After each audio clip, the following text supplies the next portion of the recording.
Who was attending the conference on the way to the conference in the morning collapsed at the ferry and was confirmed dead at the hospital. To e county ma Kisumo, achiel kuom supervisors mane ochung'ne tayo penje sikul moro mar ji giwegi ne omaki kendo chwale tesendo bila bang' kane yude kod pichni mag kalatase mag penj mag chemistry mane otim nyoro tich adek. Ma ne ofweny gi directors mag somo e county no mane oyudo ka achijno chajo simbe to ka ging'iyo giyudo pichnigo. George Aoko, Ramogi TV.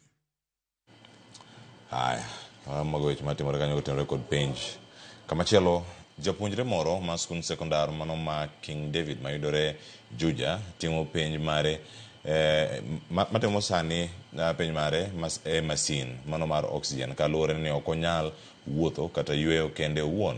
Mae ema osebedo kanyo chal mar Charity Terry nyaka ne ochak timo penj maduong' juma achiel mokalo e pachoka. Kata obedo ni Terry notimo maber e penj mare mar klas 8, chal mar ngima mare nomone riwore kod sikul mano mar lek mare mane odwaro. Jofwambo marwa Lenet Undi miyowaler.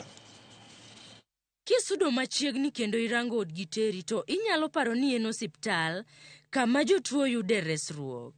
Kata kamano, mae osebedo ngima ma Terry odake chakre dwe mar 12 higa mokalo. Waromo gi lakteche mang'won mathoth kendo gisebedo ka gitero nyadendi Terry okinyi skul ka gitiyo gi ambulance. Wachopo e skul sekondar ma King David kendo kirango nyamburko mokelo Terry tiwe ni ber lilo ema nitiere.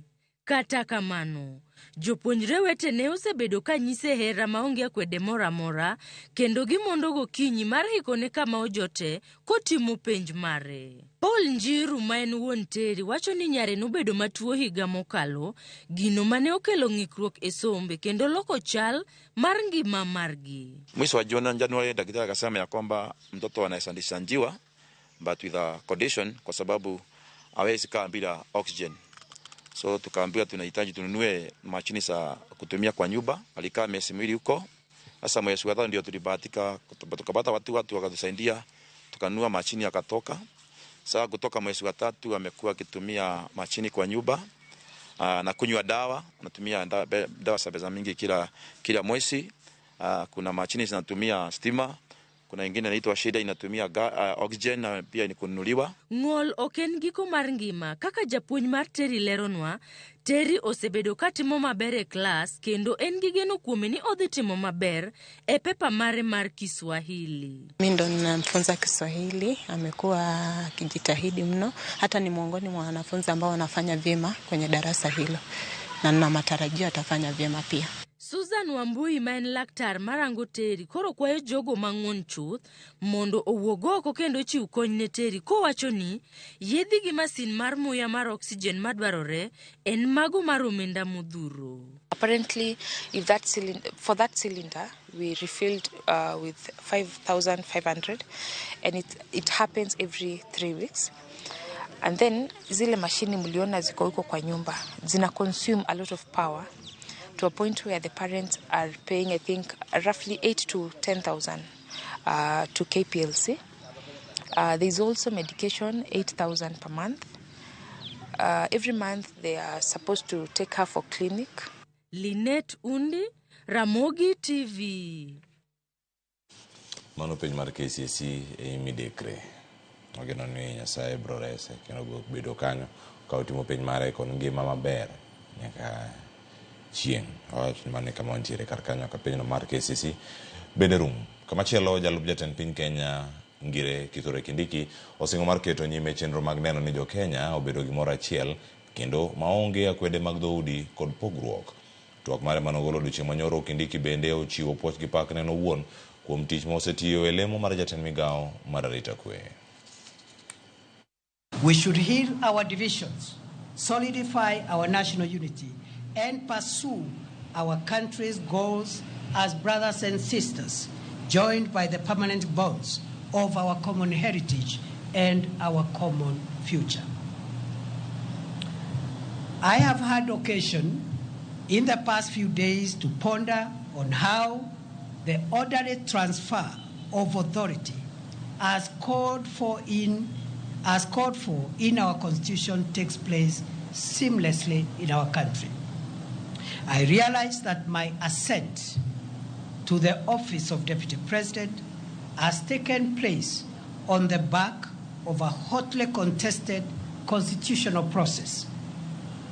For weeks, the country was glued to parliamentary and judicial events whose completion is a testament or was a testament to our country's democratic credentials and the integrity of our constitutional institutions.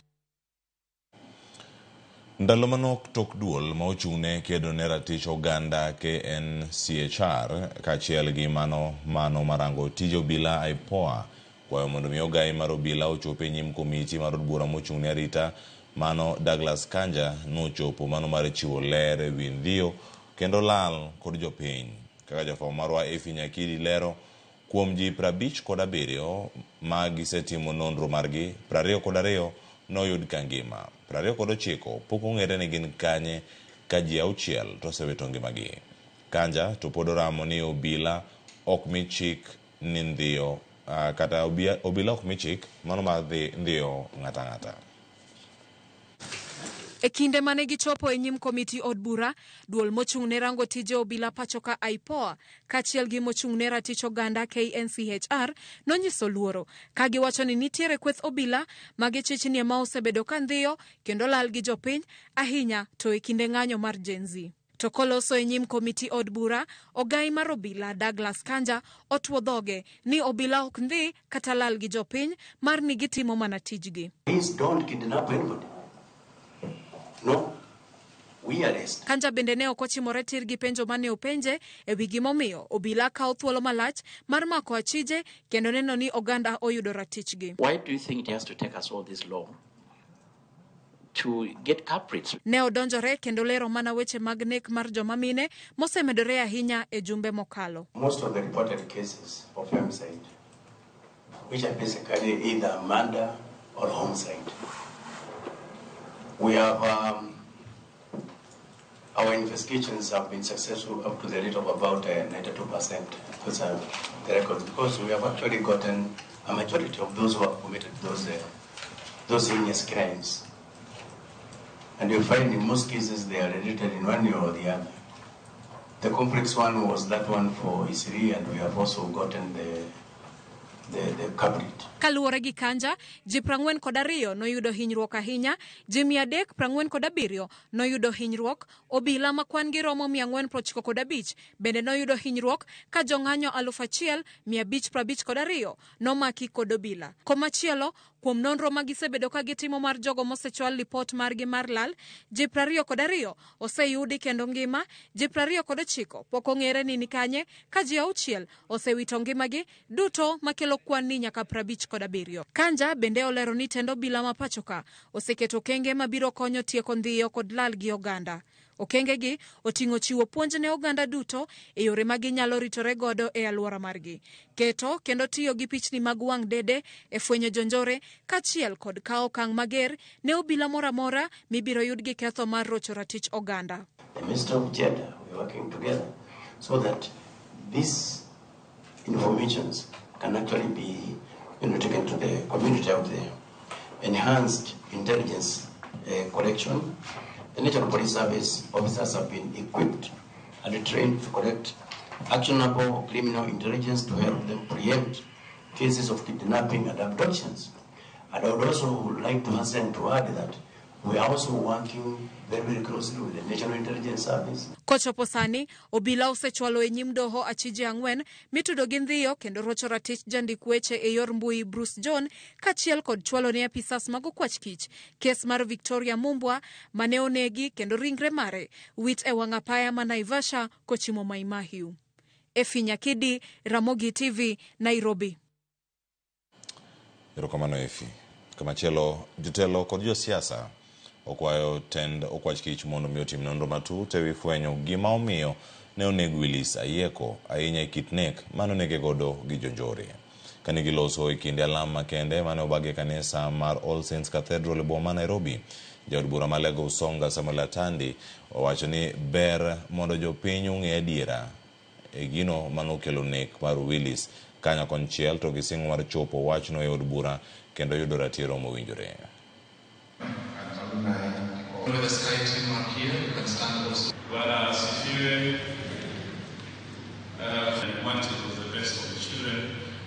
The plan was for us to tour the world after the kids go to school. Not Imrena Baba. You made family and friends feel very welcomed in our home. You were patient, kind, and a very respectable person. I'm a better person because of the person you were in our lives, and I will always, always love you. To really support along your team, fight them, smoke them where they are, don't let them rest. We will forever cherish these moments. As Nikwa Bob, we have lost a father, a smart uncle, a friend, a confidant. Tell us the fundamental motive behind the demise and the killing of Willis. Because basically, that is really what is needed to sustain the criminal prosecution for the murder case. What caused Willis' death and who was responsible? That is our collective responsibility. And I'm sure the government is going to do whatever it takes to unravel this grisly murder of our friend Willis. Obila oyudo lewni kod mwandu mamoko mag miyo Deka Abdinur manyocha oyudi fundi mage mag ringre mane kar iko ringre Malang'ata. Obila ne olimo kar iko makamano kendo ne giyudo lewni go. Bege kod simu magiwacho ni mar Achich Hashim Dagane. Bende gimako jariemb taxi mane otero Achich nyaka Lang'ata. Achich Hashim Dagane Muhammad manie lwet obila itudo kod nek. Says that sister of ours have been murdered very badly. This person had killed the three, the mother, the daughter, and the relative. And this lady, the third one, the fourth one, Deka. Senators kod jod bura orem chopo e winjruok ewi pok mar omenda ne sirkal mag counties e romo mar kelo thek kinde od bura mar Senate kod mano od bura mamalo. Od bura mamalo siro lwedo chung mar piny owacho mano mar miyo counties bilion 285 e kinde ma senators kod governors to ramo ni counties nyaka yud bilion 400 kaka ne oket paro makamano e paro mar omenda mar higa mar 2024-2025 kaka jafwambo marwa Chris Owino miyo waler. Bura makamano ogore Luanda bang' ywaruok kuom moyo seche 5 okang' ma kidek rocho tije ma counties kaluwore ni onge pesa.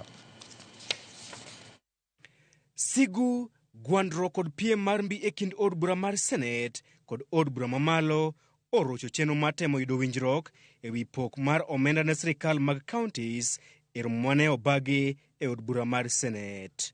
Komitino mane okelo kanyakla komiti mar od bura mochung' ne loso budget e bwo jaod bura ma Kiharu Ndindi Nyoro kod machielo mar od bura mar Senate motelne kod seneta ma Mandera Ali Roba obedo kod ywarok kuom seche 5 ma onge winjruok. Jakom komiti mar od bura mochung' ne loso budget Ndindi Nyoro kod jo od bura okaw chung' motegno ni ok ginyal siro lwedo paro mar medo counties omenda nyaka bilion 400 nikech ochumi ma pacho kae pod mulo e chonge tok piny owacho wito oko chik mar omenda mar 2025 bang' ng'anyo mag rowere mag Gen Z. We have all the justification that the counties even need more, double than what we have given them. But what we should be discussing is, are we in a position to finance that what they require? Ndindi Nyoro medo lero ni jo od bura siro lwedo sirkal mag counties kendo gombo medo gi omenda mathoth makmano ni agulu maduong' mar sirkal oduono gino momiyo sirkal mag counties nyaka yie kawo omenda maromo bilion 385. From where I sit is not a question of who supports devolution and who does not. All of us support devolution. Senators have been doing a very good job, and they are our brothers and sisters. We work, all of us, together for the welfare of our country. And all of us support devolution. All of us support also monies going into our counties, because that is our counties. Sigu ekin jod bura kod governors oyangore elela ekinde ma jod bura mafunyola Wilberforce Oundo onyiso komitino ni oginyal yie paro mar medo counties omenda nikech governors osebedo kanyiso jo od bura achaya. You know, when you want to milk a cow, you don't go caging. You give it a nice food so that you can be able to get milk. We actually appropriate these funds, but there are so many instances where governors are actually fighting the National Assembly, and they expect that the National Assembly will support the county government, which is our duty to do so.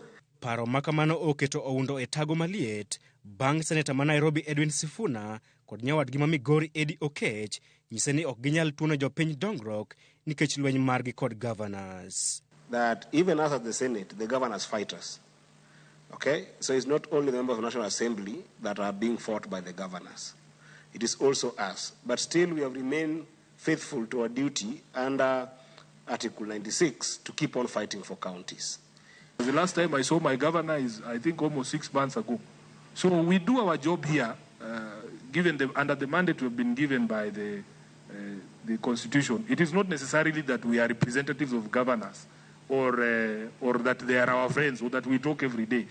Lietne omedore kind senators kod jo od bura bang' Ndindi nyoro nyiso komitino ni kata ka gikalo paro mar miyo counties bilion 400 e romo ma kawuono, jo od bura dhi lwaro paro makamano piny e nyim od bura. The buck is not stopping here. That is the truth of the matter.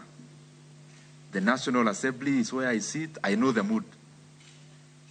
So when you see these members talking, please, members, don't take it as their personal opinion. Maene okelo duokruok e kinde kod Edwin Sifuna mane ochayo jo od bura kuom temo bogi kod thuol motho nikech gin ema gichiwo pok mar omenda. Ywarok makamano ochuno bura makawuono mondo chwal nyime nyaka chieng' tich ariyo juma manyien, gino manyiso sirikal mag counties pod biro dhi nyime kod rito winjruok e wi pok margi mar omenda. Pok mar omenda ne sirikal mag counties ne odwok piny kowuok bilion 400 nyaka bilion 385 bang' piny owacho wito oko chik mar omenda mar 2025 tok ng'anyo mar tarik 25 dwe mar auchiel higani. Midhiero mar omenda ne sirikal mag counties pod biro dhi nyime kuom thuolo ma ok ong'ere bang' bura mane geno kelo thek e kind od bura malo kaachiel kod od bura mar Senate e wi pok mar omenda ne sirikal mag counties lokore pap mar bayo weche, siemo wang' kaachiel kod kawo chung' motegno. Chris Owino, Ramogi TV, Parliament Buildings, Nairobi. Erokamano Chris Owino. Kamachielo, piny Kenya koro dhi keto ayanga dwaro mar Raila Odinga bedo jakom mar duol mar riwruok pinje Afrika AUC e kinde romo mar jotend pinje Afrika e boma ma Addis Ababa e piny Ethiopia odiochieng' ma kawuono. Jatend piny Kenya William Ruto osechopo e piny Ethiopia mano mar keto ikruok ne Kenya lombo jotelo mamoko mag Afrika mondo osir Raila Odinga. George Bati miolero. Dweche ariyo bang' jotend pinje Afrika ma ugwe sidho Raila Odinga e boma ma Nairobi ne laro kom mar duol mar riwruok pinje Afrika AUC, kendo jatend piny William Ruto yango ne dwaro mar Raila Odinga idhi tele kod jotelo mawuok e piny Kenya kod gwenge mamoko mag pinje Afrika. To assist in making the case for Honorable Odinga's candidature, I also unveil the Secretariat, which will be led by Kenya's Foreign Affairs Principal Secretary, Horace Sing'oei, and Ambassador Elkanah Odembo. It will also include a diverse membership drawn from 5 regions of the Africa Union. Jatend piny William Ruto medo keto kenge mag keto ayanga lek mar Raila Odinga ne pinje Afrika e kinde romo mar jotend pinje Afrika mochan bagi boma ma Addis Ababa e piny Ethiopia odiochieng' makiny. Ruto ma osemol e piny Ethiopia kendo yudo rwak masironyo kowuok kuom jopiny, jolweny kod Prime Minister mar piny Ethiopia Abiy Ahmed dhi telo ne Kenya e lombo jotelo mamoko mag pinje Afrika mondo sir dwach Raila Odinga bedo jakom mar duol mar AUC lemo majal ma oyier mako kuom thuolo mar higni 4 kendo inyalo yiere tielo machielo mar higni 4. E kinde romono Raila Odinga dhi yudo thuolo mar yango ne pinje Afrika lek mare kod gik ma odhi miyo pek e kelo lokruok ne pinje Afrika koluwore kod lek mar dongruok pinje Afrika ma higa 2063. E kinde twak mar Raila Odinga kine chiw e log tich mar riwruok pinje Afrika AU e boma ma Addis Ababa e piny Ethiopia kochakore sa 11 mar odhiambo. Raila biro yango kenge mag neno ni Afrika ochung' mongirore kendo kedo kod midhiero kaka lokruok chal kor lwasi, bedo motegno e weche mag omenda kod uchumi, golo geno ma pinje Afrika ni godo e hola ma ichiwo kowuok e pinje maoko, jiwo weche mag tudruok kod ohala, chiwo thuolo ne joma mine kaachiel kod rowere e jiwo dongruok e pinje Afrika kod jiwo weche mag arita e kind pinje mag Afrika. Raila bende biro twak kod ute mag fwambo mag pinje Afrika ngeso tarik 9 kochakore sa 6 mar odiechieng'. Kopogore kod Raila Odinga, komno bende oseywayo jochung' mamoko 3 kamoting'o manen jatend migawo mar tudruok pinje maoko e piny Mauritius Anil Jayan, jatend migawo mar tudruok pinje maoko e piny Djibouti Mohamud Ali Yoso, kod manen jatend migawo mar tudruok pinje maoko e piny Madagascar Richard Randiamandrato. George Bati, Ramogi TV. Aya, mago kawuono kirango weche matimore Addis Ababa. Dakika osekalo 35 tok sa 12 wakawiyo masani kaduogo kae kod mathoth. Nitie ote achiel madonjo kare kama wuok kuom Shemu tho e twak rowere no odiochieng' ma kawuono onego mede listi. Wacho ni en topic malong'o ahinya kaduogo kae kawarange achiel kachiel. Aya, koro ingol pachi korom kanyo sa 1 nyaka sa 2 ka ngoto wechego mag mbui kod jono piyo ka odhi bedo kanyo kotudore kod kowuok e county mano Nakuru odiochieng'ni ma kawuono. Wakawiyo masani kaduogo an kae kod gazet mar Daily Nation kod mar The Standard. Waduoka marango achiel kachiel, kik idhi mabor.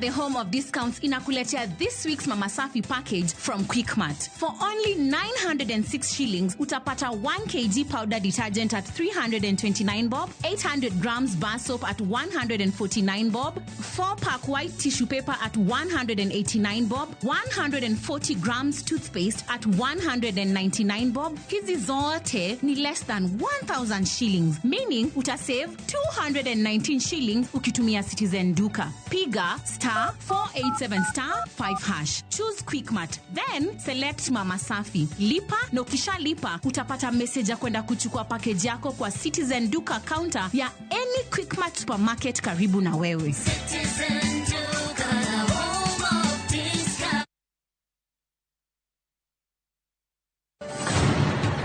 Eichung Punjab, hera motegno ne odongo. Jod Sardani, oweka chunygi nigi lit mang'eny. Kargi ji adekni, hera bro keto gi kamoro achiel nyaka chieng'. Chunogi ni nyaka gimakre motegno gi hera kod winjruok. Okunyal paro kaka unupuonju, wan ji adek wan wachalo kaka ngum. To ngum moriure otegno, to mowere kamae ok otegno. To e piny kama gik malich timore, en ng'ano ma ginyalo geno. En ang'o momiyo nyakono okawo pache kamano? Kara nyakono en ng'a? Riwri kodwa e wuoth manyien mopong' gi hera kod chir.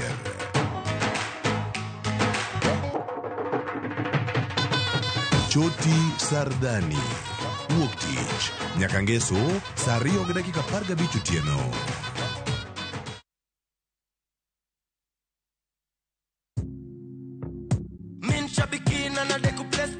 My name is John Dungu Mwangi from Subukia. I've been participating in Aviator for quite some time. I've been praying that one day luck will be on my side. I will continue playing because there are stakes there that are higher than what I got. I won big on Shabiki Aviator. Changamkia Aviator on Shabiki.com. Not for persons under the age of 18. Authorized and regulated by BCLB license number 428.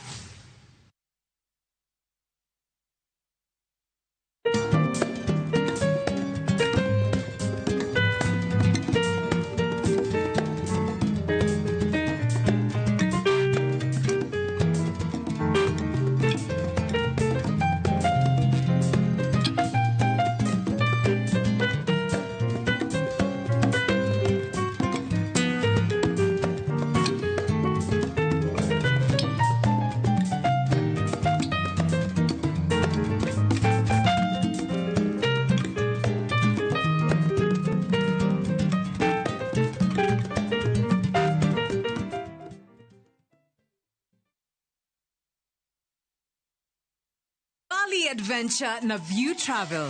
Explore the vibrant culture, pristine beaches, and the serene landscapes. Enjoy Kuta or Nusa Dua, Gili Trawangan, and Ubud. Ride a horse cart and hop between islands by a fast boat. Escape to Bali's paradise for 8 days, starting from $2,067 USD per person sharing. Angukia deals moto na View Travel. Book now and lipa pole pole. Visit viewtravel.com or call and WhatsApp 0703 254 254. View Travel. Dream, explore, discover.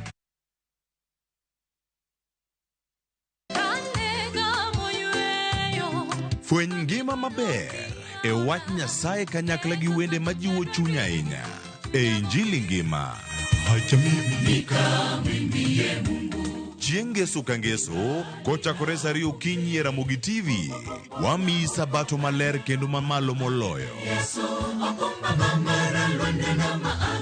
Kod wende mamoro chuny moa kuom jothum mihero.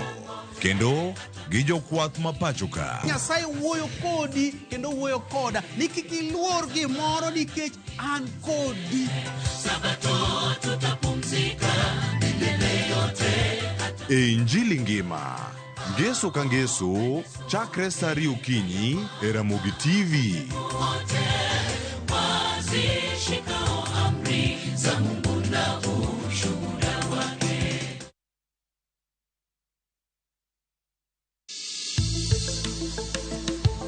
Ngimawa en gima duong' moloyo. Onego beni wang'eyo kaka wadak, korka chiemo, exercise, nindo maber. Wakelo ni achiel kachiel lakteche man gi lony mararieya e weche ngima dhano. Kikwa discriminate ne joma nigi ndulume to tikwa pandgi to. Ng'eyo en teko. To kodok korka ngima mar del, bedo gi ng'eyo nyalo kelo lokruok maduong'. Wacho ni kendo Ruth pile ni e penj laktar kaindi chiemo watiyo godo mondo wageng' tuoche. Wabiro wuoyo gi ji e yo mabiro mulo chunyi kendo miyo pachi yawre. Obwongo gi del gin ga gigo motimre nade moriwore. Koro gimipidho obwongo mari luwore gi gino mipidho dendi. Riwri kod Ruth Otieno e penj laktar. Wuok tich nyaka tich abich saa 12 odhiambo mane Ramogi TV. Penj laktar. Ngima en mwandu.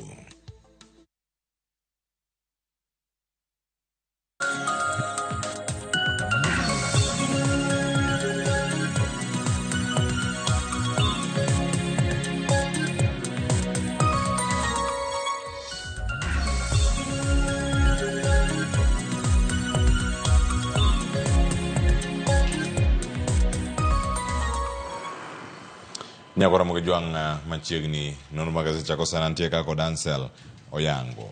Oyawre kendo machiegni nade? Oyawre nyakleo. Achiew maber. Koyo emogoya. Mos. Sorry. Koyo emogoya. Kata wana Ruth osekela ka mondo wawach achiel ariyo wi gazet ka.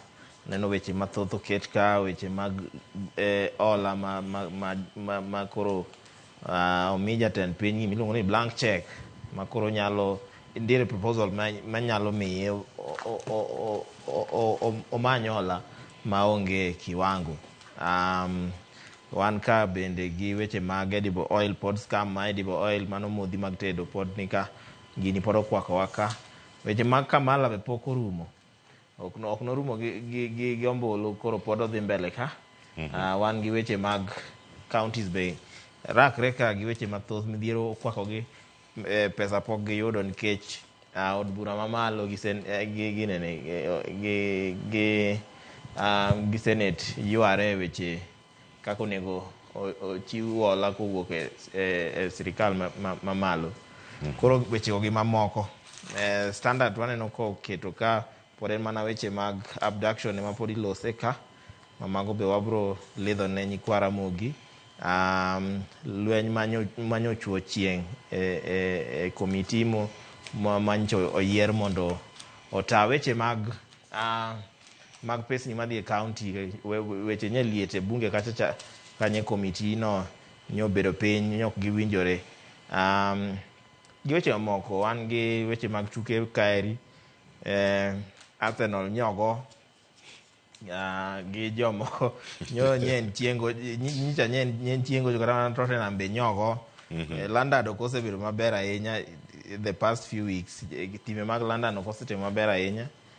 Kapona ng'ato we wapar negi ni Man U to nyogo ng'ato. Adwani kanyo wachope. Kata kamano nyakoro jo wasechope jo kanyo mago wecho mag tuke. Mano kata di ariyo. Mano mantiere kar kata 2-0. Wacho ni Thursday wagoji wasana kaka ji kwadhi maracha ne twago draw. Orita ne ka kocho manyien bodhe kanyo bang' international break. Mano kama dhi bedo kata ka warango achiel kachiel. Ansel wachaga ne kae kod gazet ite mokwongo kama dhi bedo kanyo ka warango twak momi pe kar ka jod bura koro nigi paro mano marango ni medo hola kata debt ceiling mar piny Kenya idho kuom thuolo marom nade kochopo higa mar 2020 kod aboro mane kaka ondike kar kani ida kete yo machal nade mano kirango GDP ma pacho ka mondo mi odhi malo kod atamalo 50 kod 5 mano kama entiere nyaka sani mano wach momi pek wach momi pek kata no ka obedo explained oboke mar ang'wen ka page 4 ka otere ochwale moloyo kaka headlines okete ka. Number 1 gima nyaka wa understand ni nitiere chik moro manoket ni Kenya nyalo mana kao hola moro atamalo 55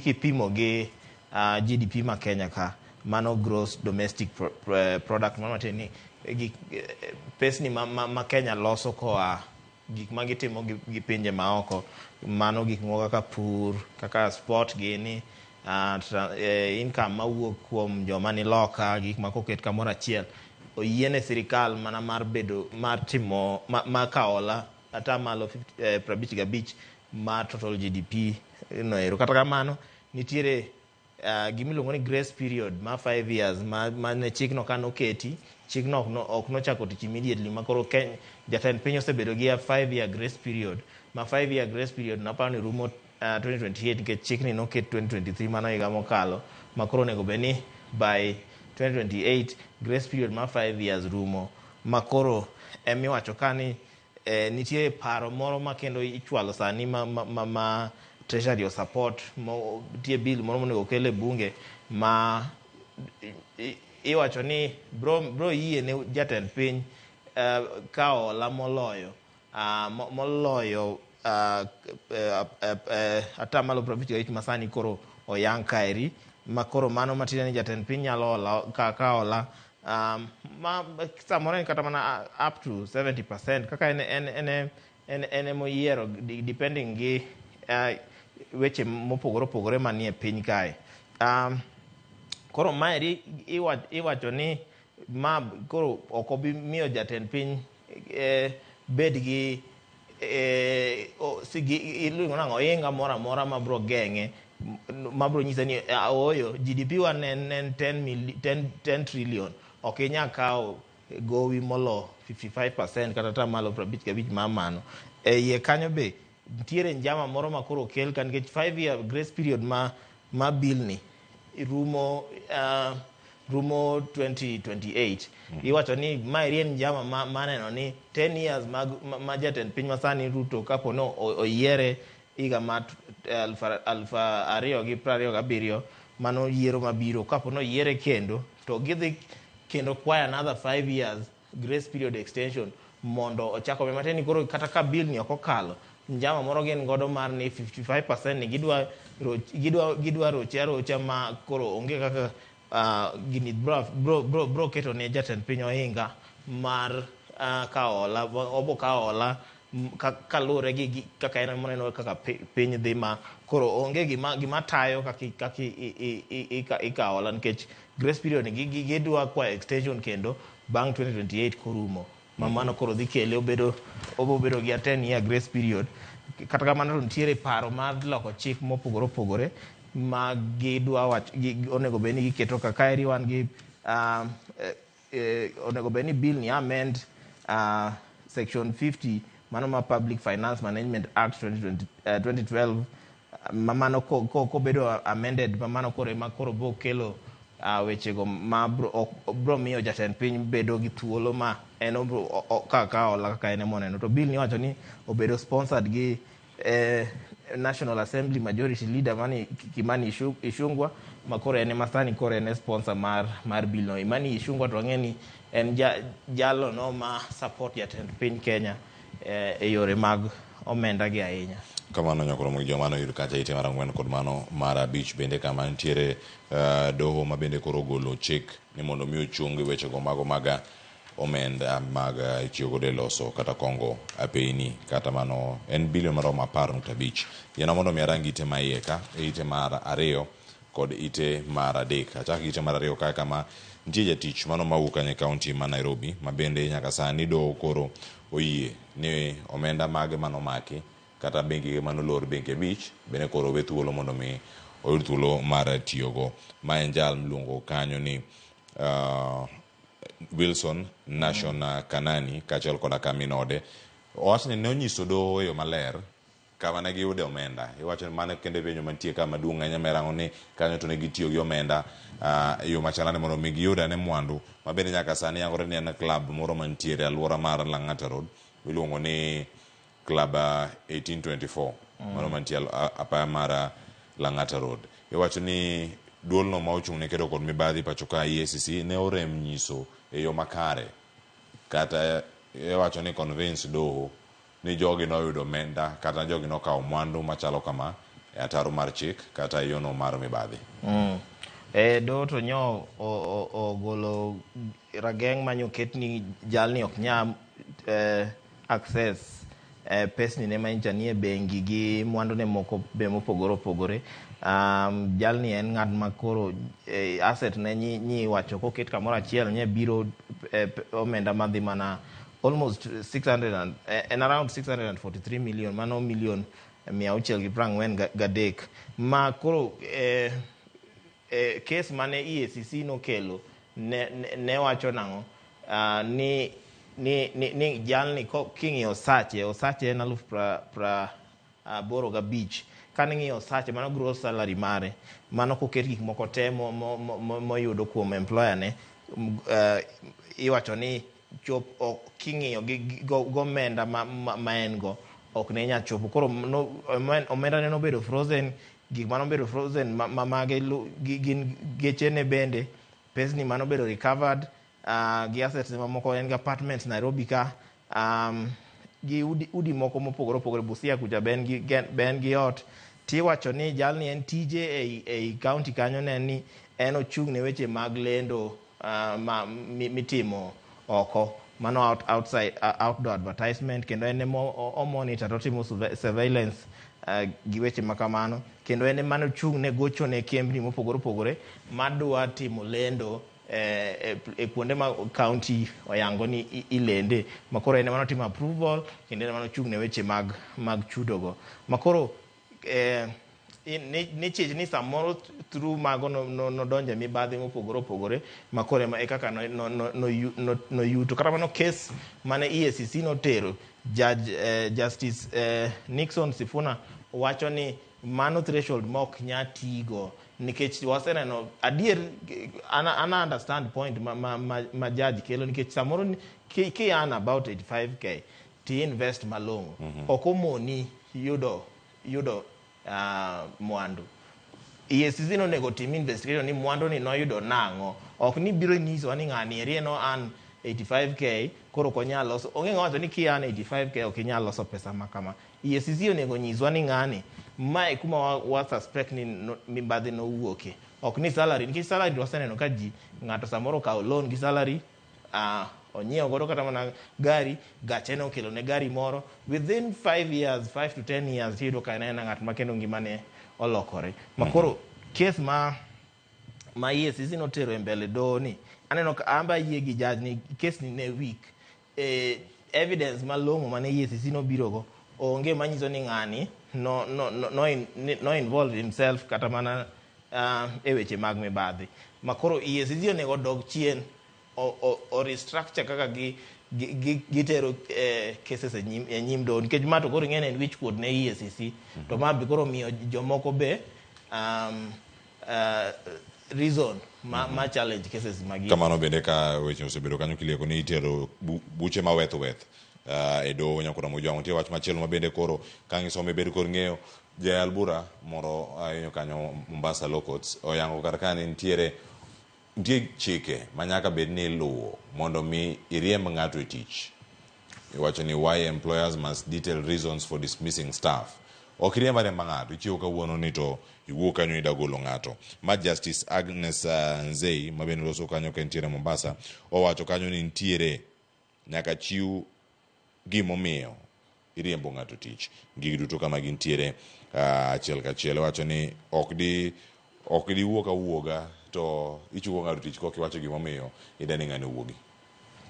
Koro waseneno kinde mopogore ka ng'ato iteng'ateng'a lwete mogo to samoro ok nyisi kata ni mae gimotimore, mae gimomiyo kata ndalo moko noseteng' lweta e mogo kamano ero natemo penjo ni ya to ugola nang'o mokani dupuko nang'o ya onge kata ng'at manonyisa reason malong'o. Samoro inyisa ni we are doing financial restructuring, samoro inyisa ni kambi downsize, reasons moko ma weth kata mano justice ma koro okelo set precedence ni sani koro kinyal chiewa to inyiso ng'ato nang'o ni kaw giki idhiye to kinyisa gimomiyo. Ka iri wacho ni judge ni nyowacho nang'o ni ng'ato jalno mondiko ng'ato tich ok nya chiewa to ok chiw gimomiyo ok noriembo ng'ato ka ng'ano nigo rak kata contract en godo. Ng'ano ok nya chiwo, ng'at mondiki tich ok nya chiwa to nyisi ni tich orumo. Nyako nyisi ni mae gimomiyo riembi, mae contract orumo, kata kambi bankrupt, kata samoro oyudi e mibadhi, kata i break policies mag kambi. Koro nyaka nyisi malong'o mabe koro miyo employee bedo gi teko makata kodhi e doho to onyalo challenge cases ainagi. Kamano.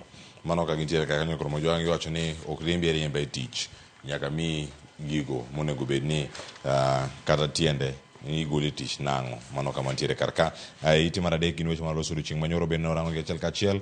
Kamala Harris mabende okoro osewacho ni anago bada piny ayie loch mano mar Donald Trump. Kata kamano wacho ni lweny no pod en mana madhi nyime, mano mar keto Amerika obed kama ni kare. Iti mar ang'wen kod mar abich en weche mano ochako godo achiel kachiel koda ka weche ma oting'ore kod doho. Nono kan jatend piny Kenya kanoloso ka nitie kod ogai mar doho pacho kae nowacho kanyo ni ero we doho mondo tim tije e yo makare. Jatend piny Kenya kor ka kore to wacho ni doho osebedo ka chungo chenro gi mopogore. Kore en kama wacho ni ero Martha Koome pushes back. Mano ite mar auchiel gazet mar Daily Nation mano kama wantiere kar ka achiel kachiel ka mondo miang'wa lose mano kod mano mar Meg Whitman oganda mosebedo ka wacho ni ero odhi dala odogi kama entiere. Finally nyoro ne ogolo duonde wach makamae. Answer. Meg Whitman to jo Kenya osebedo ka nie case ne opposition leaders mopogore Kalonzo ndalo moko ne wawinjo kolose, Wamalwa ndalo moko nolose wiye, apani ndalo moko be Martha Karua nolose wiye kawacho ni odonjore gi weche mag kaketa piny Kenya ka kata mana kinde mag ombulu be nobedo accused ka ng'at mane take sides ma no ken neutral e weche mag ombulu go. Opposition no accuse ndalogo.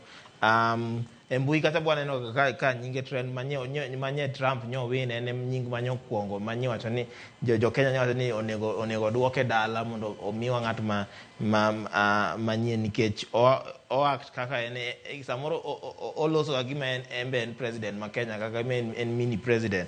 Koro mage gik manyo bedo accused godo. Kata kamano nyo wuok motegno oko mo wacho ni en priority ne sani en serve sirikal masani mano sirikand Amerika manyien ni makoro en gima odwa temo mondo tima tek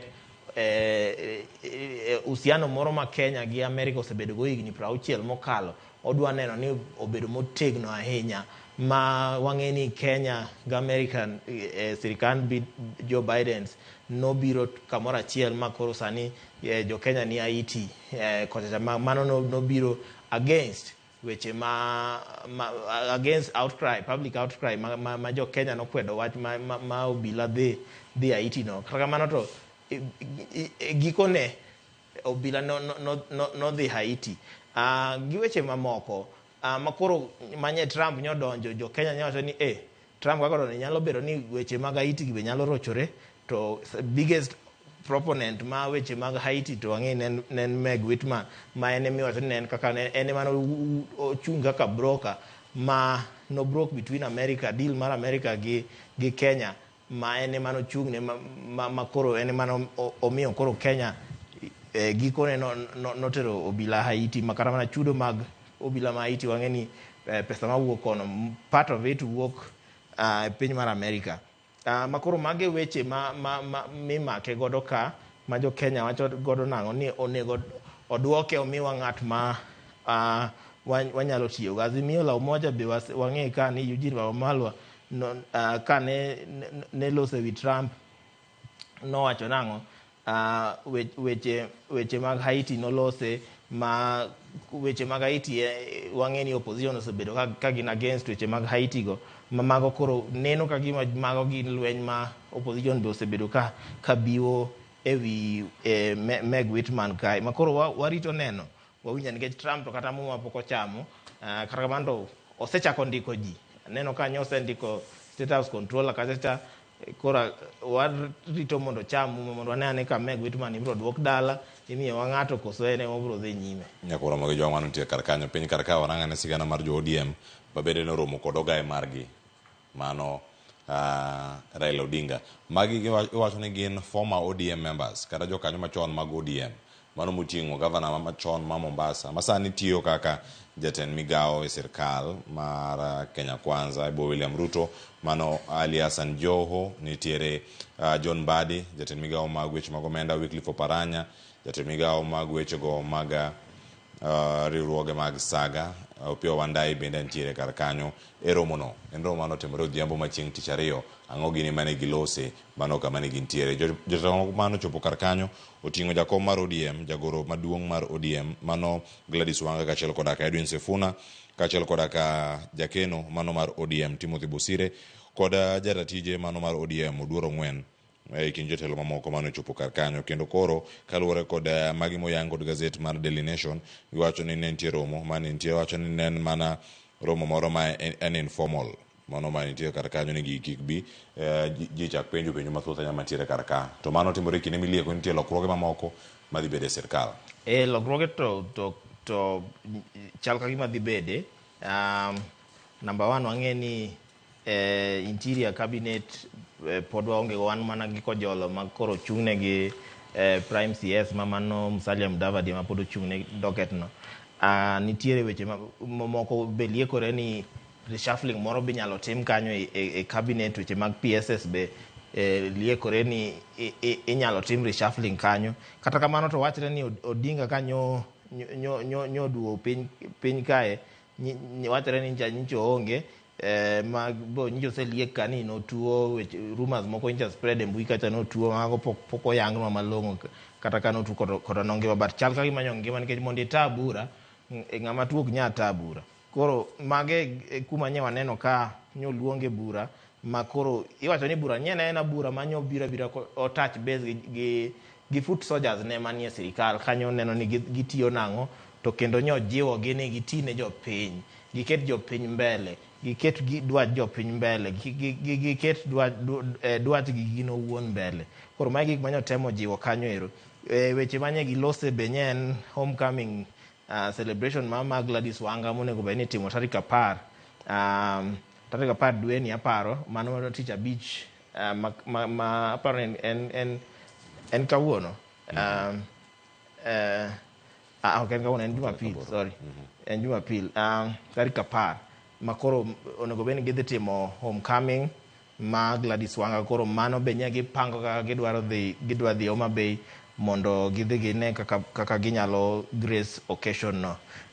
Gi weche mamoko kata kamano nye gilose e weche mag party ma ODM bende osebed kiywak ni osewito oganda Kenya chakre gidonje sirikal, makoro mago be gik ma liekore ni nye gilose kata kamano iwacho ni nyok en official meeting ni do bed official meeting de giluongo jo media nye en in-house meeting moro matin gi weche mag AUC be Ogai Raila Odinga nye brief gi nyiso gi chenro mag campaign nikech wang'e ni campaign mare chako kawuono gin Addis Ababa en gi Ruto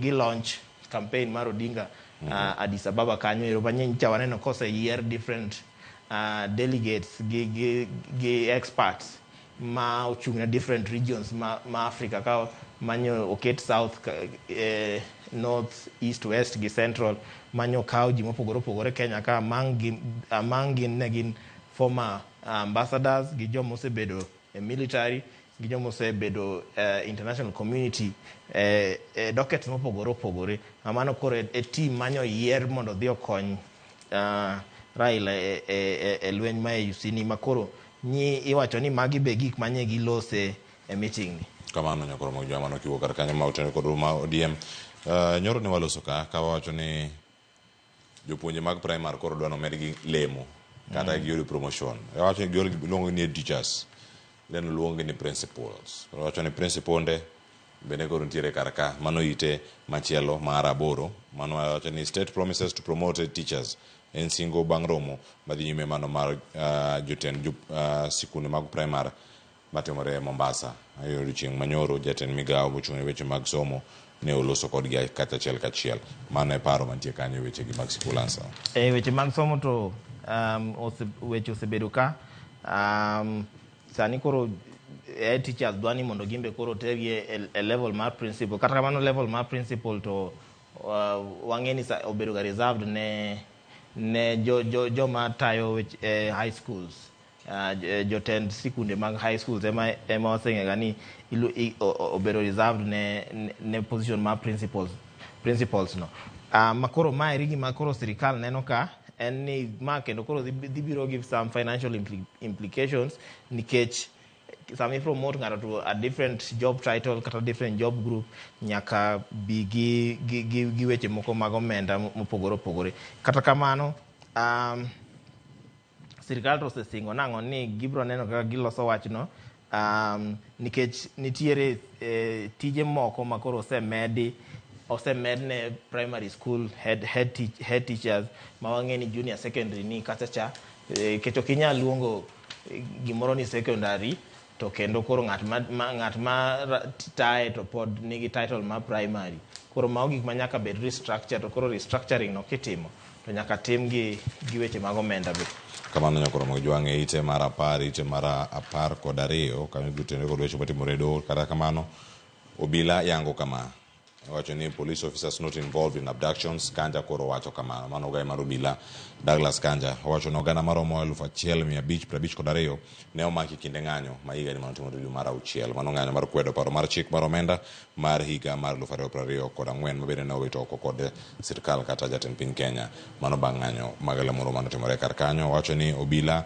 ok donjre gi weche mag ndhiyo jopiny mano mag dio ji aoyaye kachoro koda kanik ma isili wacho ni ng'ama nonekono ne nigi ID mar Kenya ero ng'ama notimore kar ka asalada nang med paro no gi wach machielo mantiere kar ka mano mar paro mano mar oganda gik matimore kar ka ite mar apar kod auchiel kan watieko kod machinglo weche mag police wanya neno kata mane TV kata ka Kanja to nyodum food 20 ni en police ge ok abduct gin gi mako ga makaji koluwore gi sheria kata kamano to mbui mopogore opogore kata mana gi pichni mopogore opogore waseneno ka jogo ma oumo wang'gi ringo gi geche ma obedo onge number plate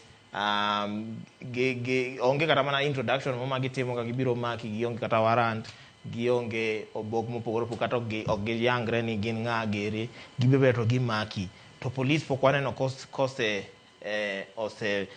timo kata pedha moro manyiso nang'o ni jogi ok jowa koro mane ma koro miyo jopiny neno ni magi gin polise nikech debe no gin polise de polise owuok oko de polise oserakre kode nikech onge kaka abductions gi te inyalo tim to polise oling' aling'a to police olingalenga to ngeki ma police time ka de beni police police ogotudore gi weche machal kamano kanja to nyo duma en osewacho nango ni gin gi makoga makaji joge makoga makaji manyo miyo wakwan ma jok osemaki jok mosehinyre jok molal ma pok oyudi nyaka sani jok mosetho kolure gi weche mopogore opogore kamano gazeti ite mar 16 kantie machinglo moro madan miya mana paro mantiere kae wacho ni ero mwizi you stole rigged jintiere kar kanyo koro ibayo mana ot moro mana gi glass ka wacho ni kama chielo acceptance speech mago kama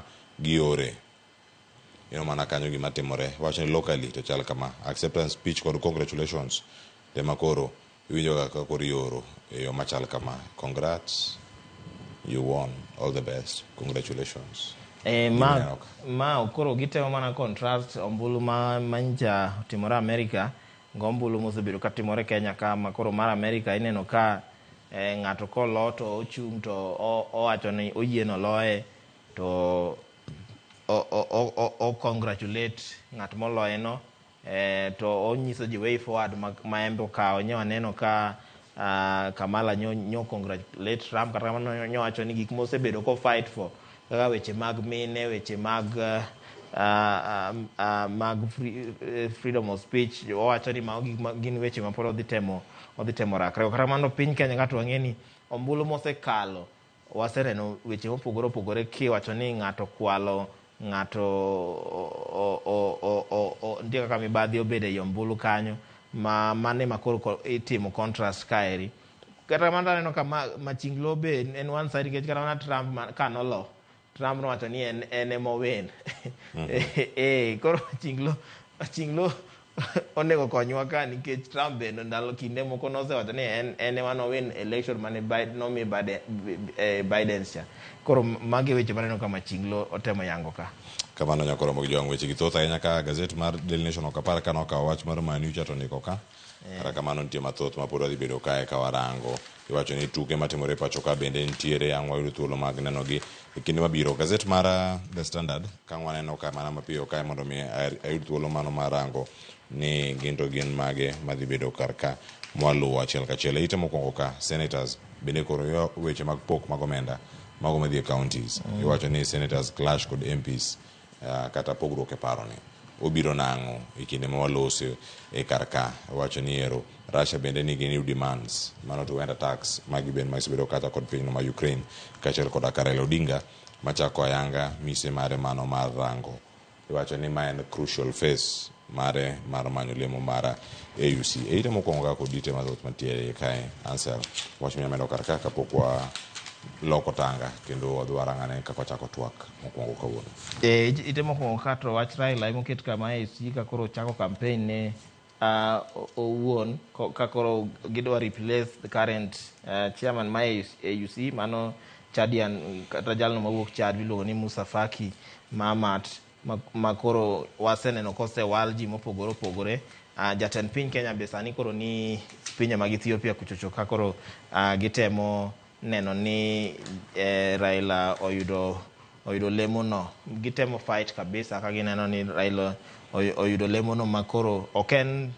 lemo ma wanyalo yudo ni manyawacho ni gichacha marwa ma ok wanyalo ni gicha man ke joma o compete go bende nigi strategy gi ma koro mage gik ma oket kaeri The Standard okete ka page mar 8 ema gilose wiye kaeri of course secretariat mare osebedo launched iwacho ni en jalno man nigi high chance mar replace Musa Faki kata ka en gi competition ma wuok kuonde mopogore opogore kata mana competitor mare mano kata mana jalno mapiem kode e lero mar komno en veteran politician ma iluongo ni Yusuf mano mawuok Djibouti kuchocho ne en foreign affair minister ming'eni kin foreign affair minister to public relation gi international relation ma gik ma ibere in gi connection gi pinje mopogore opogore ma kata mana Africa ka Kenya to East Africa wang'eni East Africa osesiro Kenya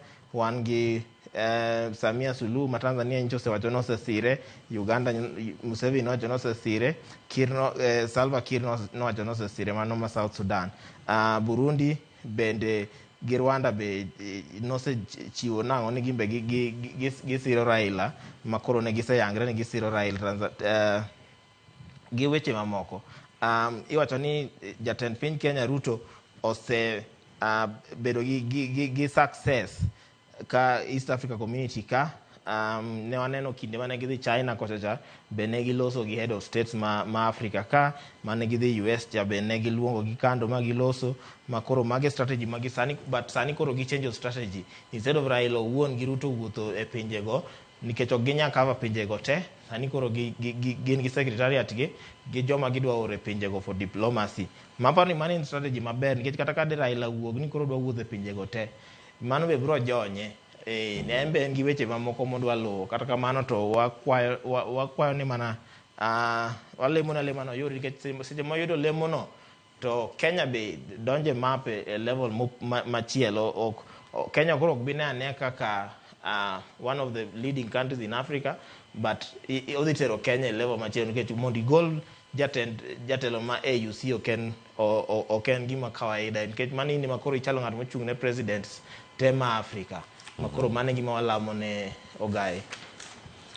Ne koro mo jong mane wach mantiere kar kae koro kae mar chopo kae twak achiel kod John Opiyo oloso mana wechege mago mag mbui mondo mi watudre kode achiel kachiel okinyi ma kawuono kama mantiere kar ka oywe masani nyakoro mo jong kaduogo kae kod twak e rita kod ohala e mbui angwa bedo kaka warango gi achiel kachiel ibera ne kod ng'eyo in ng'ama osechako ohala kendo ikete mbui kacha achiel kachiel onego irite yo machal nade, ndiknwa kendo ritri kodwa sani nyaka giko mar chenro rito masani ka kilo fasoloch yagi sumukanya kwar mukeo nyaka sango na makelo giko mara gazet kete manaka.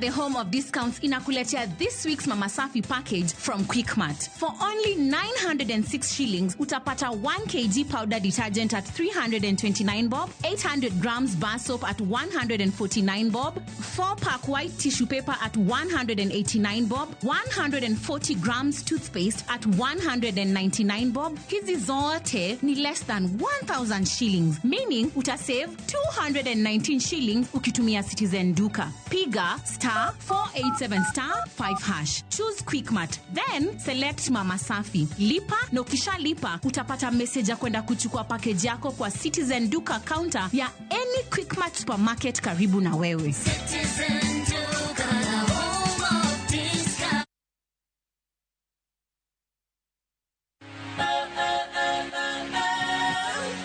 Okwanyal rito mondo wadhi kodi e wuoth mopong' gi mo. Fweny sigendni mabeyo miwuoro.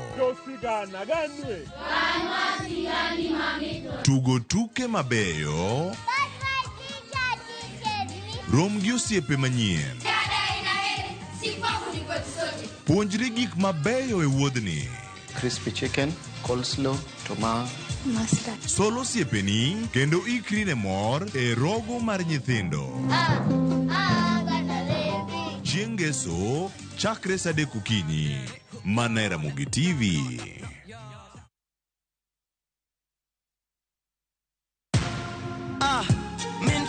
Kwa majina ni Peter Kariuki Ngoge ama Kamla Styles. Nimekuwa nikicheza kwa muda.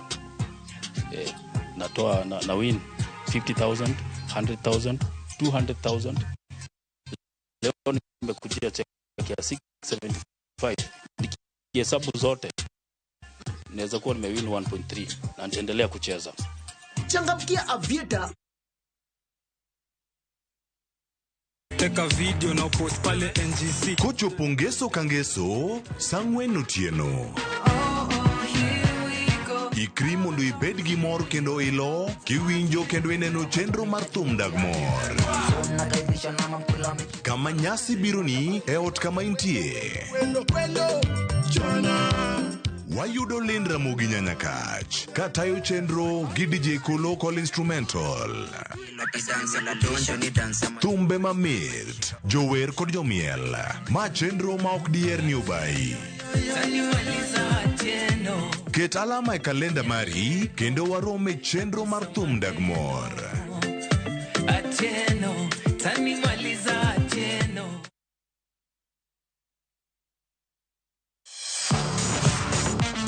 Ne thuolo mar yudo weche tuke duto nyaka mopondo.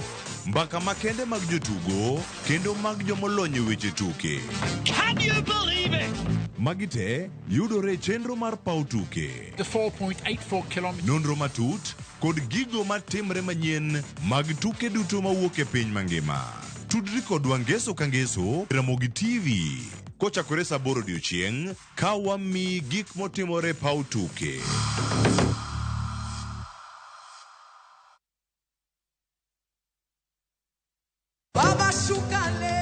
Nyasaye ber kendo romo adenda.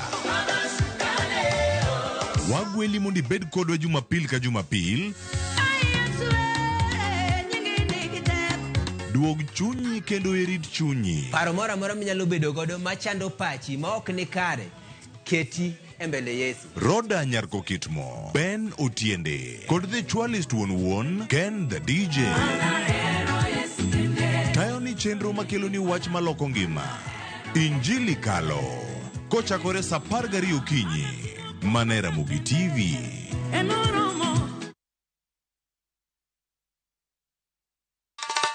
Ma e chenro makelo ni danji maliet. Ma e chenro makelo ni weche mamolo seche duto. We are only beating job. Kik od belo bai. Kabuona ngol moral mar mdakel belo kaka winjore. Ma e chenro makelo ni duond yawuoto nagi. To wakwa rowere bende kiyudo matin kik icham te. Ikungo. Duond mine. Kaja odi miyo nigi pesa malo dichuo. Support. Kod ohala. Gimotimo as a fashion house, we measure in both ladies gi chuo. Mane mbak ndalo chakre wuok tich nyaka tich abich saa 8 odiechieng'. Mane Ramogi TV.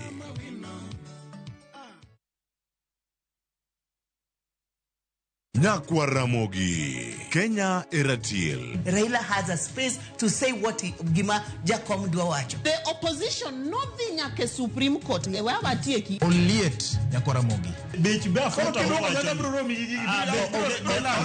Jumapil ka Jumapil. Ana chungo mama Ratil ka del war piny. Ka adwani wa discuss kaka Kenya dhi. Winj tuak mago Ratil piny. One was gore no opposition. One was gore no opposition 50 years. Mae okiparka kele wich bar moro. UDA onge kama pose donje. Adwani penja bati. Koso donje kona mane. Saa 1:30 otieno. Siasa mar piny Kenya en siasa koso dongruok. Kai kelo ni kod George Bati. Kik bai.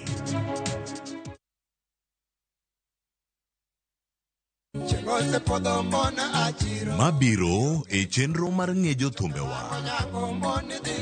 Otieno Jamboka. Miyo wasigande wuoth mar thum benga kod rumba. Jonjunia bedi makada kinjo ka wer mara dongo nyanango. Sauti ya mali ya Mungu. Otieno Jamboka. Joni. Magi bironi e chenro mar ng'ejo thumbewa. E Ramogi TV tich abich kochakore saa 2 okinyi gi Solomon Atito Kafaya.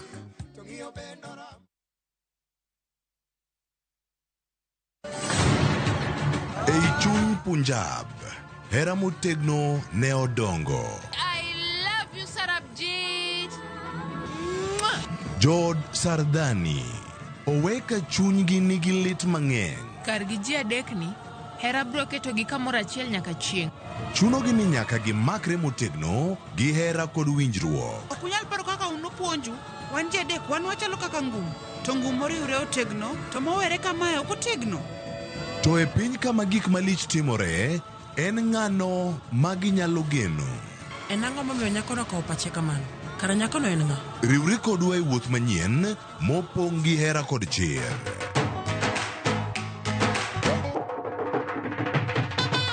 Choti Sardani, wuok tich nyaka ngeso saa 2:15 otieno.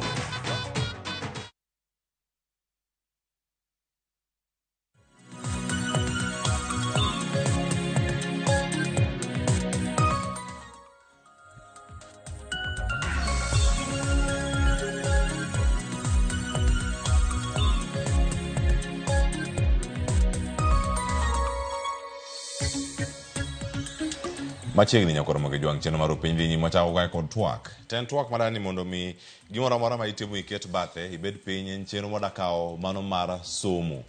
Wacho ni wadok e klas. Klas ma wadoke kawuono nyakoro mag jwang' nyarango toka gen kiful ma oket kanyo to gin weche mane mbui kaachiel koda ka gigo duto madabido kae ka warango kendo watwak achiel kachiel. Jiwo ohala kod arita e mbui. Magi modlose kawuono nyakoro mag jwang' kae ka warango kaka in ichako ohala mokwongo. Sani oganda mathoth to ahinya bende chenro masebedo katimo mar ohala gi mwandu ichako moyawe no pod odhi nyime koda timo ohala e yora mbui bende. Nyakoro mag jwang' nitiere achiedh nade mopogore opogore mabiro kod tich mano moket kanyo e mbui kaka yono mar ohala. Mokwongo ng'ato yawo kare mar uso wuoche to wacho no yawo Facebook page mare. Mokwongo openjre kanyo ni Facebook page ni adhi kod page kosa adhi gi profile mara mar Facebook, akete Instagram kosa akete kure. Sani bende uso nyaka e mbui mar WhatsApp kokalo e status magi.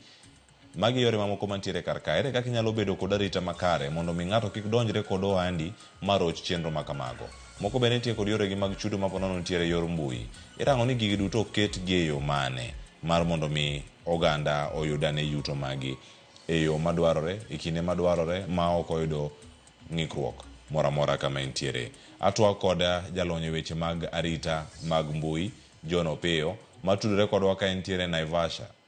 Mano kama entiere kodwa okinyi ma kawuono achiel kachiel mar mondo mi wang'e John Opiyo oyawre kendo machiegni wandi kodi ka okinyi ma kawuono cheno mar piny ichiewe machal nade ka ina Naivasha kawuono. Oyawre Cleophas, wachiwo maber kono. Agwero kamano kuom yudo thuolo e Ramogi kaka wuono mondo wawuoye weche mag arita mbui kendo weche mag timo ohala kod tudo mbui. Koro amoso kendo nyikwa Ramogi kuma gintiere. Noyawre uru, aoro negi mos makende. Erokamano ahinya. Koro ang'eni ka wachako twak kanyo kodi achiel kachiel. Iwacho ni arita mar mbui en gimoro monego bed ni rango e ohala matindo kod mago madongo kama gintiere. Jowa chako ohala to ok girang weche maketo arita gi makare. Arita mbui ni tiende nang'o? Erokamano Cleophas. Sani kaka ing'eyo ni wantiere e gimiluongo ni digital era ma piny oselony e weche mag tudruok. Magi moro amora sani ma itimo gin gigo mitimo e yore manyasani mag tudruok. To ka wan gi weche mag yore masani mag tudruok to gi mag mbui gi, nitiere achudhe ma oseikore mar tiyo gi yore mag mbui gi yore mag tudruok ma kinyasani ni e yono mokowinjore. Koro cyber security or cyber threat en gimoro, en arita, en midhiero mar mamako weche mag mbui. Kaka wang'eyo ni wan gi jokuoge, wan gi jok moko ma jonjore. Koro e weche mag mbui kae be wantiere gi jonjore ma koro bedo described at cyber threats to the systems. Nikech kwase weche mag mbui gi wang'iyo kaka ji tudore, ji timo ohala, ji wuoyo, ji engage kaka koro sani watudore kodi e yor mbui ni. Sani iyudo ka ng'ato seche moko ka link mwatiyo godo ni is not secure, to ng'ato nyalo donje ma infiltrate ma bag kata koro twak ma wan godo gokinyi ni machak keto gigo moko dhi kare ma wuog e wang' jowi kanyo. Koro nikech nitiere yore makare mag arita mbui, wanyalo tudore kodi achiel kachiel kuma intiere ma wabed gi secure link mwanyalo wuoyo godo. Koro giga inago emwang'iyo e weche mag kaka wanyalo timo ohala e yore mag tudruok ma wasekiwa. Nikech seche ma gigi timore, chuno ni ng'ato biro kwalo information mari. Nikech king'iyo weche mag mbui gi waketo data wa e mbui kanyo.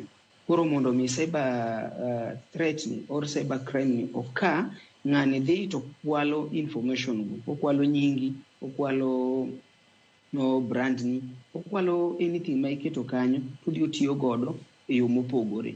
ma onyalo kethoni ama onyalo tiyo gi yorno e kwalo jomoko kotimore ni eni. Koro mano e gima iluongo ni cyber threat. Yes. Erokamano ahinya. E kindegi ma oganda tiyo kod yore tudruok gi mago ma watiyo godo pile ka pile, mbui mar Facebook, nitiere mano mar Instagram, gin moko ma ithoro ti godo ahinya e uso mwandu ma opogore ahinya. Iparo ni en ang'o mosebedo kae katimore kaka jalony miwinjo ka ng'ato wacho ni ero account na odhi, mwandu ga ok anyal post kendo karka, status ga ok anyal keto e mbui na kendo, kata ka en Facebook business kata WhatsApp business kama gintiere, jogi rango ka ginyalo keto mbui gi mondo bed motegno. Ikete yo machal nade? Links moko mioro ga WhatsApp to ng'ato click no wacho ni oyo click mano virus kata mano hackers kia magi dhi bede karka. Adieri mar wachan ga mane ka otene kod dio links moko ma ioro ni WhatsApp kata kuonde mamoko mirado ma ok ing'eyo ni wakanye, to achiedh nade ma ponono nyalo kelo ne ohandi ka intiere kod simbi ma itiyo kod e mbui kanyo. Erokamano. Iwacho ni the most lucrative business iwe wach mar mula, gold and data. Nikech the moment ka hack data mar organization or personal information, ta idhigo kumoro, onyalo miyi yuto maduong'. Emomiyo kwang'iyo weche mag mbui gi, iyudo ni mostly jogo ma kwalo gige ji e mbui gitemo fetch that data. Nikech cases osebedo mang'eny, kata an aseyudo cases mang'eny kuma iyudo ka ng'ato Facebook page mare ama profile okwal, email ne okaw, Instagram mare okwal, ama YouTube channel mare mutiyo godo ubedo hacked. Nikech jogi ging'iyo ni in gi followers maromo nade. Ka giseng'iyo ni in gi followers maromo nade, to gi product ma itemo uso e mbui kanyo. Koro gitemo matek juu na chini mondo ging'i kaka ginyalo infiltrate your page or your profile mondo gikaw data ma in godo, mondo gidhi gi create godo a similar page or YouTube channel machalo gi marino. Koro ibro yudo ni the YouTube channel mani se create ma ine kata gi followers mag 1 million or 2 million or whichever number, nikech ibro yudo ni ibro chuli gi content ma itimono. Koro ka giseneno ni you are very influential and you have good content majitemo winjo and you have followers, koro they take advantage ni mondo ere kaka ginyalo timore nade, gikaw that information. Koro inwang'o ni yo magitimore, inwang'o ni ioro ni kata link moro, kata Facebook inyalo yudo ka, because ngeni nowadays data is integrated. Ibro nango ni your Facebook account is integrated with your Gmail. It is integrated with your YouTube channel. It is integrated with your Twitter or X account. Koro ibro yudo ni ka gitiyo gimanyo kaka ginyalo infiltrate one of the channels or the social media channels main godo to access you. Koro ibro timo gine yo moro, ioro ni kata link moro ni we are doing upgrade of the Facebook account and your security has been compromised. Koro we would like to know whether you are the owner of that account. So if you are the owner of that account, ioro ni link inyisini kai ingadier ni account mar Facebook ni en mari, to imiyi link, to link no idonje. Kisedonje link no, ubro teri kumoro, ibro nyisi ni nikech ng'ato temo donje e mbui ni Facebook account ni or YouTube channel ni, ket password machielo tidhi orni go e simu to ikete kuma kama, nikech giga are integrated. Imbe they click that link tiyudo code. Kiseyudo code, to code ni ioro ne joka. The moment magiseyudo code no, they have taken control of your Facebook account. Koro ibro chako yudo ka gitimore nade, manage, they take full control of your account kato gichako manage go. Ibro yudo kata, for example, sani mbui waseneno wach moro mar ja Equatorial Guinea kako setimore. Koro inwango kaka that information, because everybody they want to see actually what happened. Koro inwango ka jonjore they giwuondore ni ati kidwa neno videos ama idwa neno story mar ja Equatorial Guinea ni, click this link. So the moment ma click that link, to nen mar mag jonjore already isemiyogi access to your social media accounts. Koro gibro chako timore nade, gibro chako manipulate. Koro inonka en idwaro ni mondo watimane cyber security awareness mondo jong'ane ni to ere kaka wanyalo konyo weche mag attacks e mbui. Yes. Erokamano ahinya. John, nitiere kama oganda mathoth penjore gin attacks abila mage ma poro nyalo timore kar ka nikech oganda siko wacho kama ni hacking, awito account na gik machalo kamagi. Attacks machal nade kata threats mantiere kae e yor mbui ma jogo man kod ohala nyalo yudo ponono. Yes. Attacks mantiere e mbui ka mokwongo nitie miluongo ni phishing. Phishing chalo kaka jalupo, ing'e kaka walupo kwa lupe nam ama walupe e aora kodwa mako rech. Koro now cyber attack nitiere a method mitiyo godo miluongo ni phishing, that PHI. Yeah. Koro in this phishing ema mostly jonjore mag online temo tiyo kode. Phishing en kaka equal data, personal information. Inongo, for example, tinde inongo ka most of the people digital area mawantiere watemo timo payments through online. Inongo ka the educatek abro the online taneno gimoro maber tatimora nade, maybe idwaro ni mondo atigi my credit card, atigi my business card, visa nini to do that payment, or atigi M-Pesa, then that item ma order online will be delivered to me. Kuri ibro yudo ni in this phishing, cyber criminals intend to use it to steal personal data, that is personal information. Ibro yudo ni en yu mitiyo godo mar kwalo kata kaka nyingi, walo kata kaka ID number mari, walo kata kaka credit card number mari, walo kata kaka your biodata ineno. Koro ka gise kwalo your biodata ama gise kao that credit card to gidhi gitiyo kode mondo gi access kata your accounts nikech ni setiyo kode online, but since security measures were not taken in that platform manitemo useno. Makanyo bende John, nyabedo ni gin card mag bengi ma ng'ato ponono otudo kod mbui mare nikech kida chudo kata kida keto ads magi e Facebook acho wachni ni mondo mi product miketo chopne ji mathoth tiketo credit card mari kacha manyiso ni en mar bengi mantiere kacha. Tiende ni ng'ato kao bengi mari to keto e mbui to achudhe gi kodonjo kacha nyalo lal kod omenda koso account mantiere kar ka kata ka gionge password kata pin mari giyude yo machanade ponono. Nikech the moment ka isetiyo gi credit card mari mar bengi, nikech tinde wasebedo gi digital money. Anyalo dhi kumoro instead of atingo pesa cash, ta atiyo mana gang'owa gi card e chulo. Abro dhi hotel, achiemo kasetieko, ama dhi petrol station aolo mafuta, tamiyo gi card achulo. Ama idwa ng'iyo gimoro online, for example kaka jogo manigi Netflix. Ido ka kidwa subscribe Netflix, ibro create account tiketo your credit card number. Koro kise subscribe kubo ni entari ka beach every month to gi ng'ada kacha directly. Koro ibro yudo ni kupo ni link magitiyo godo e payment is not secure. The moment my swipe that card across that link, your information will be cloned. Ibro kawe yani, ibro kwal that information mari mani e card no. So the moment bagise kao information mani e card no, gene gi card number, gene gi account number, gene gi bank detail, everything, because that card nowadays it is a chip. So long as you say scan all that, it will be able to give you all information pertaining that particular card details. Koro achude gi seche ma ichudo gi card to link mar chudoni is not secured. Gibro ng'iyo. Mostly gigitimore, ibro yudo ka nowadays nitiere public Wi-Fi.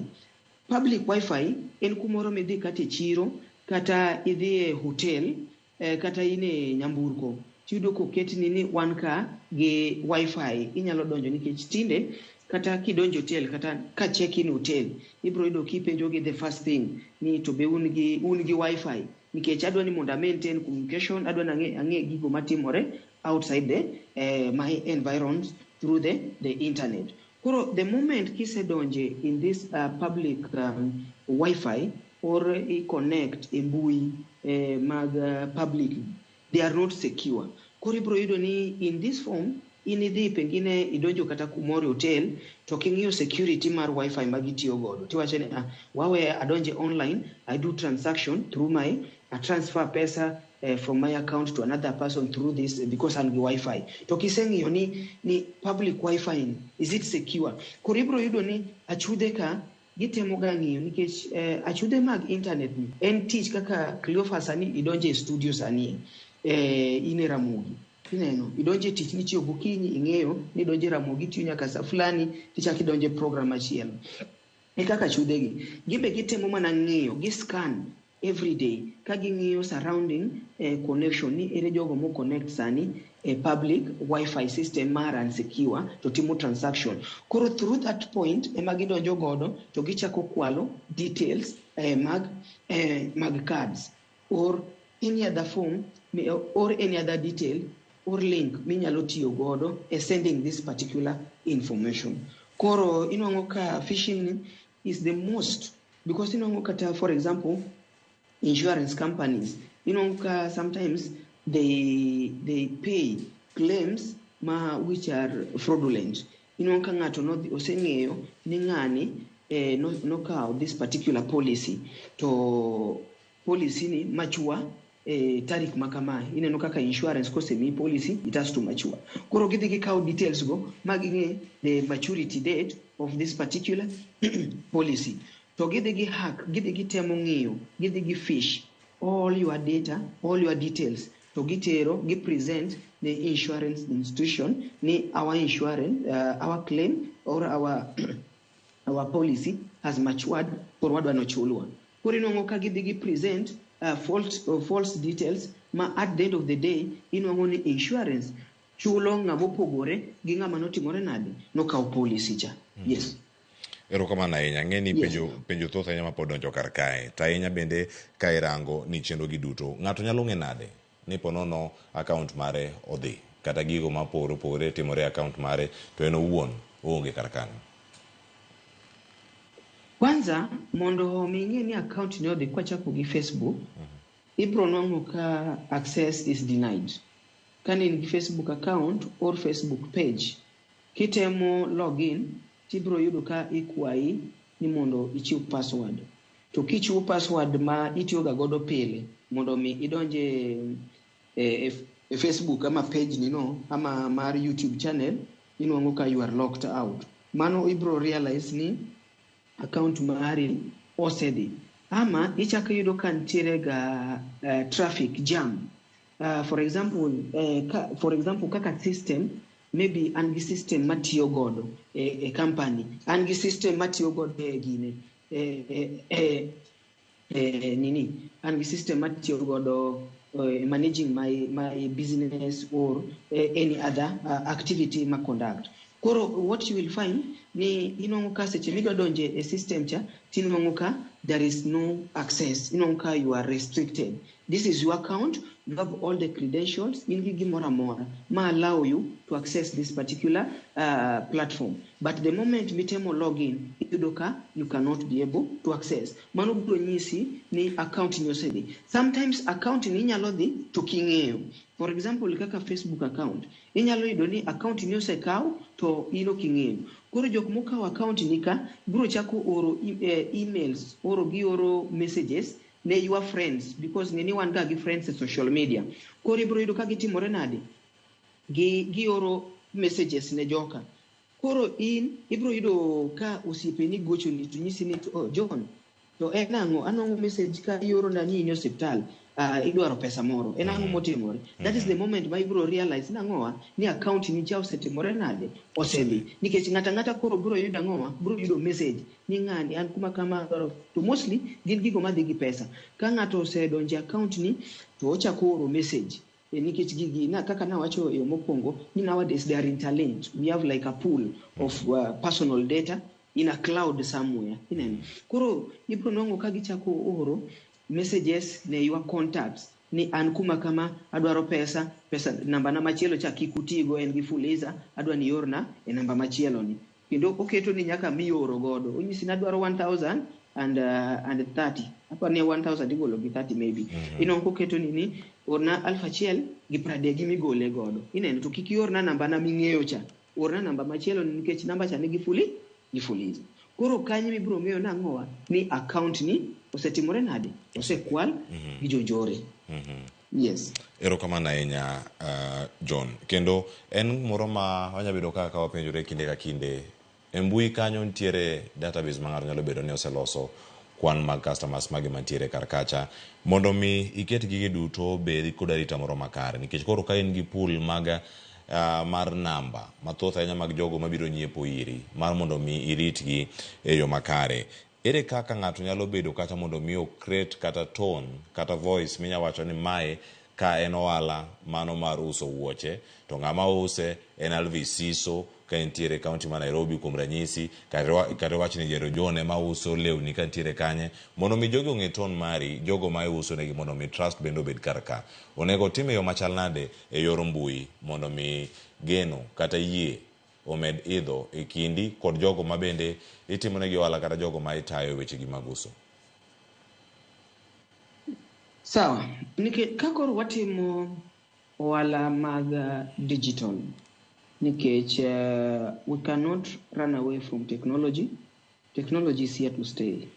Ma ka okidwa change ine ma technology bro timore nade bro loki nikech wasebedo ni mondo wakoro wa utilize weche manyasani mag teknolojia. Seche ma itimo ohala online create a platform because this is like a web based mondo jine ohala mari nyaka ikete platform moro mbui ma jibro timore nade ng'ato nyalo neno a product or the service that you offer online koro ginyalo contacti ginyalo gochoni ginyalo ndiko ni email ginyalo timo requisition ka gidwa ng'eyo mang'eny kendo timo order ne gigo ma iuso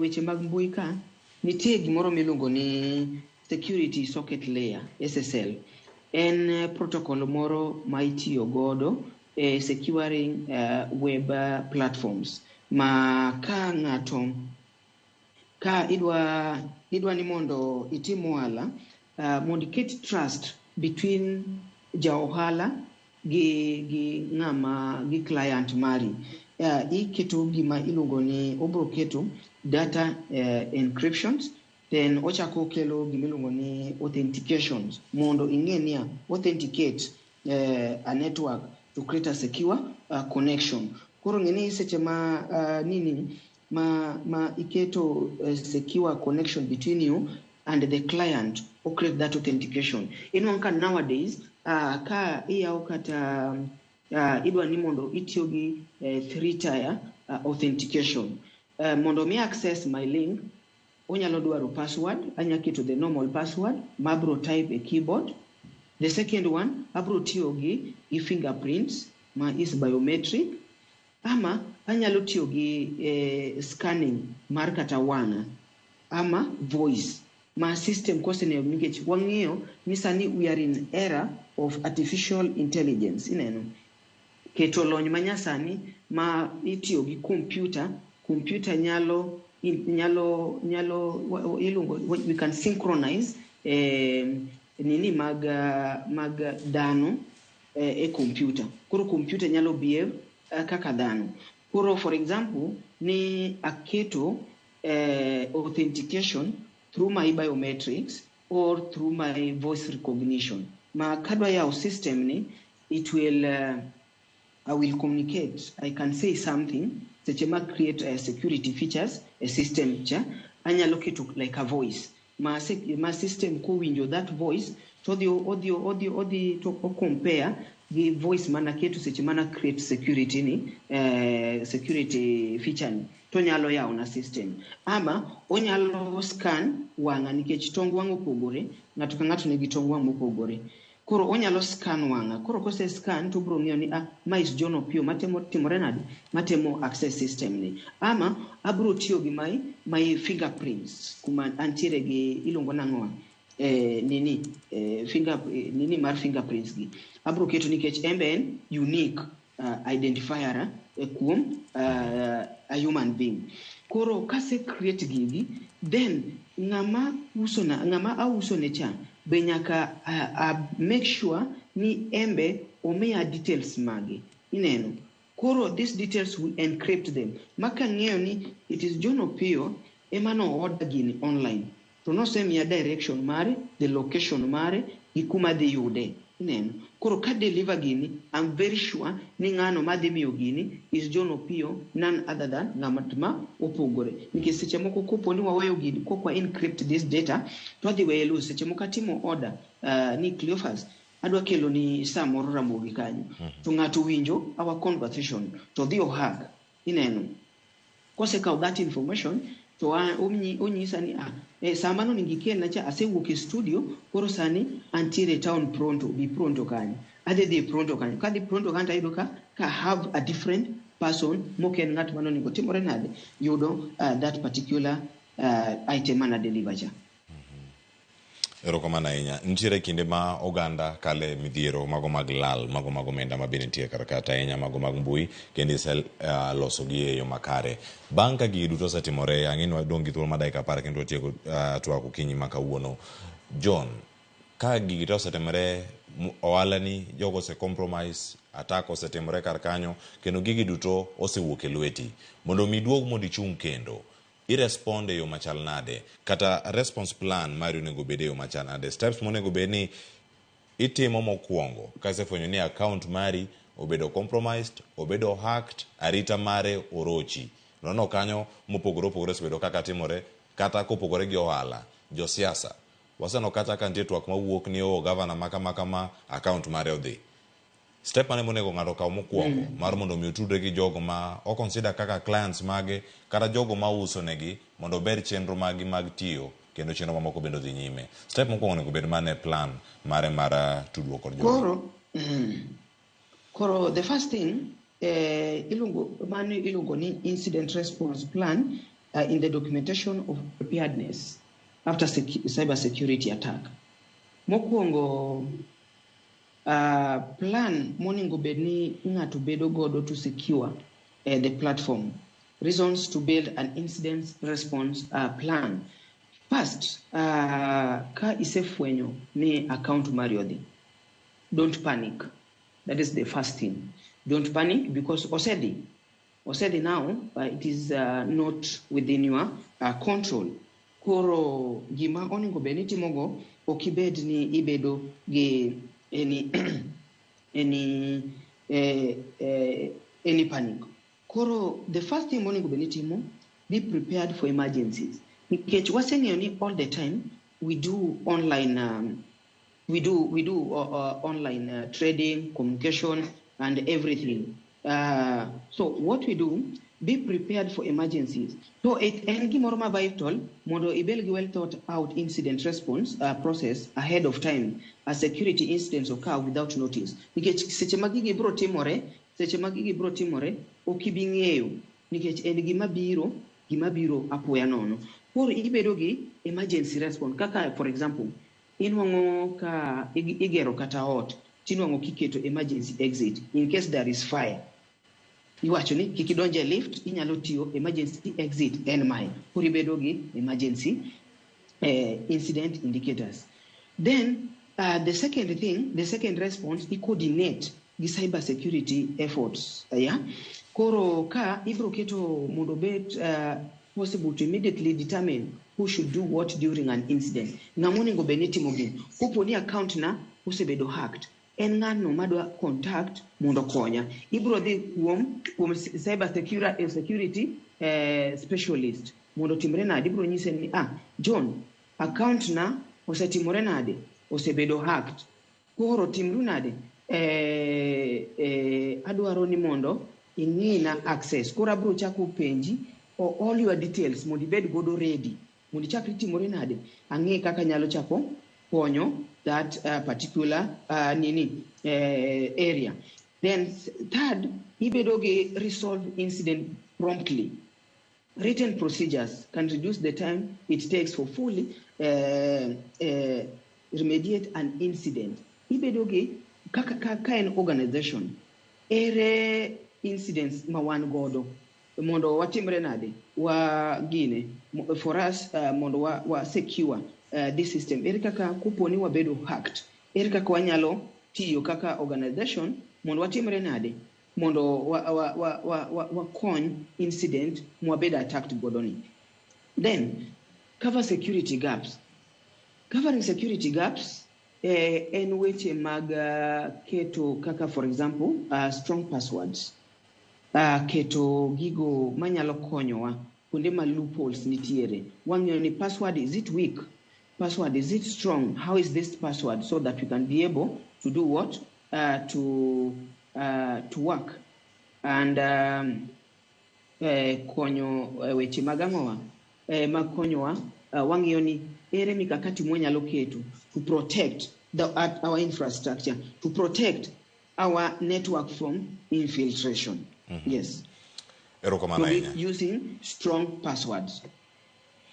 Erokamano ahinya John. Kendo ang'e ni thuolo ma ngo sana duogiri mondo mi anga kawane wacha mogik mabiro dhi bedo kae ka wantiere karka. Iwacho ni ero e thuolo man go sani anga kaw ote mabange nitiere ang'wa kaw kinde mabiro karkata kale moko ma bende pod wantiere godo e mbui mago achiel kachiel ka mondo mi ka waduogo iri anga duogo iri akaw wach mogik aduogo kuom wendo mara mano John Opiyo mabende pod entiere kod otudore kod achiel kachiel ka entiere county mano Nakuru boma ma Naivasha mondo mi kang'o wadhi nyime kod twak kang'o wayude na achiel kachiel nitiere ote modonjo kae ka wuok kuoma Shemotho mabende neno waka achiel kachiel e chenro ma kawuono owacho ni Cleo wala mar mbui ni owacho ni is the best but en kod challenges mathoth mondo wageng' kuo mar mbui kaka Facebook. There is what we call the 3-step verification mowacho kamano odhi nyime kanyo ka wacho ni ma konyo geng'o account hacking. Actually, the code will directly be sent to you into your phone, and this will actually alert you ni nitiere kuo madhi mbele. Odhi nyime kanyo ko wacho ni aya nyaka wawedio links, wawedio links mag WhatsApp kata Facebook ma wakia nonro magi. Such links create space for hackers mondo okwal information magi. We should stop this habit mano mar clicking links go be uneno gi ganya kura moge jwang maradeko wacho kama aya maradeko wacho ni most businesses accounts are linked to phone numbers. Wacho ni let the public do the following. Ntie number mantie kanyo nene ma *100 hash to avoid the SIM swap. Wacho ni kae your line can only be replaced at Safaricom shop. Mano bene mantie kar kanyo ka omedo loso kodwa kar kanyo. Let's stop joining free Wi-Fi in towns. In kichopo town, kichopo archives ineno Wi-Fi donje. Kikalo Kisumo, ikalo Gingo Dinga Street, neno Wi-Fi mar bengi moro idonje, mar ng'ato idonje. Owacho ni let's stop joining free Wi-Fi in towns.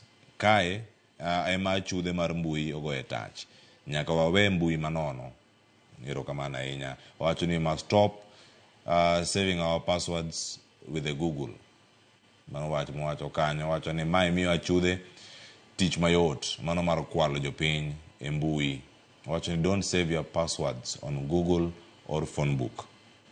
Aya mogik wacho kani kuote mar mbui onego bed reported ka obila DCI headquarters, a department mar cyber crime investigations unit. Gini duong wacho kanyo wang miye thuolo alere mathoth. Erokamano ahinya kuom ote mari mano Shemotho mabende enjalony weche gi mago mag arita gi mag mbui kendo oluwo achiel kachiel. Ang'eni en kod achiel kachiel. Erokamano ahinya apisa Shemotho. Wach machielo mantiere kar ka abiri mondo mi ayud wach mogik. John Opiyo. Gigi duto satimore koro oganda obed kod ikruok machal nade ni chenro ma kamagi wadhiro thuolo mara sudo kaka oganda mondo ohalawa bende omed bedo kod arita makare. Mano tok manogo kawuono. Imede gi wach mare mogik kaeto watieki. Erokamano. Waseng'eyo ni weche mag arita mbui en gino mantiere nikech watiyo gi digital platform on our daily basis nikech kanyo mati wantiere e media, social media, everywhere we have the accounts.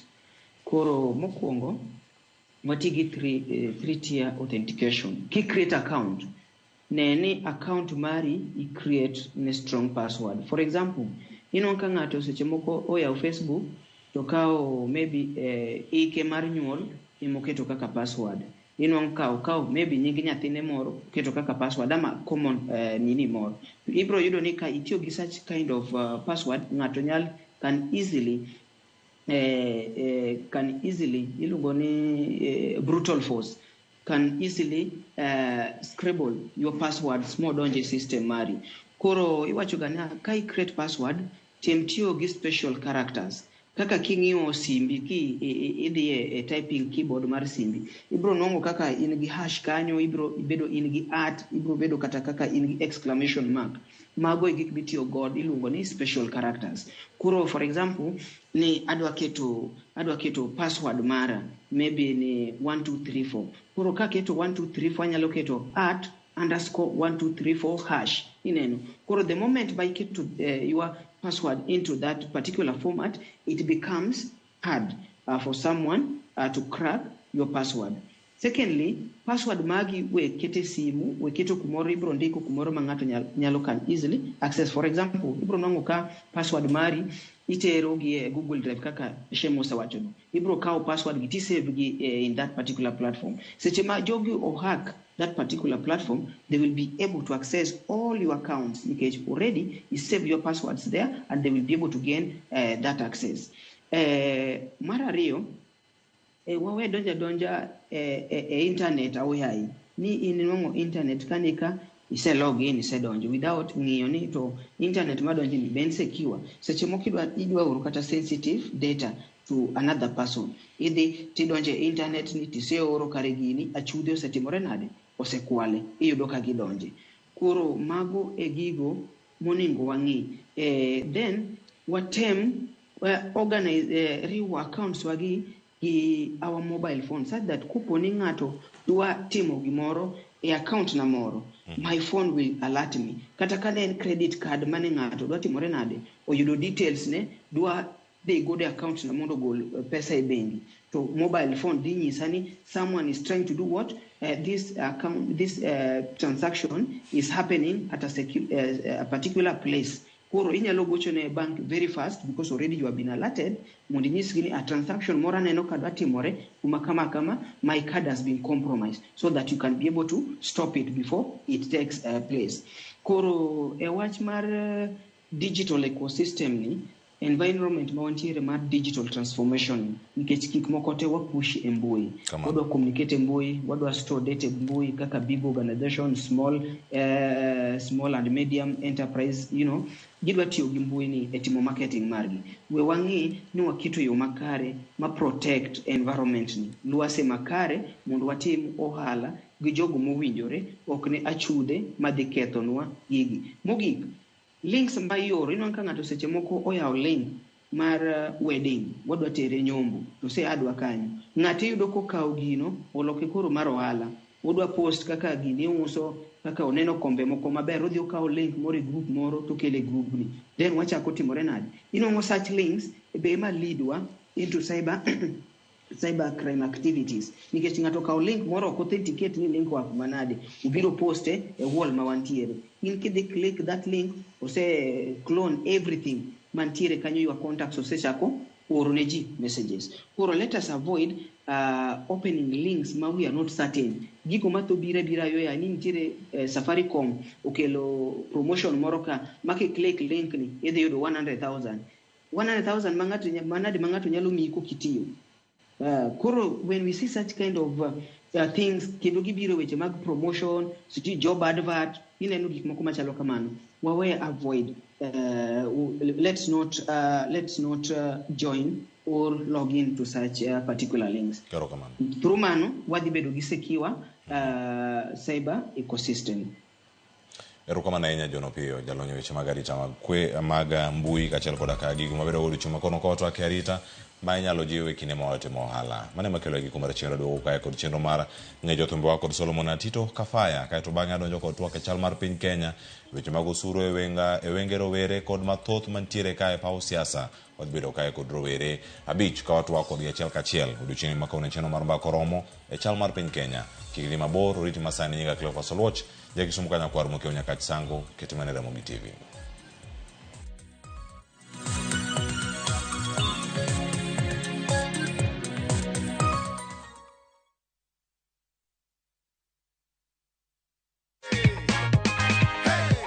Umepanga matumizi ya hii pesa? Kuna school fees imenilemea kidogo na kwa biashara yangu nitaiboost.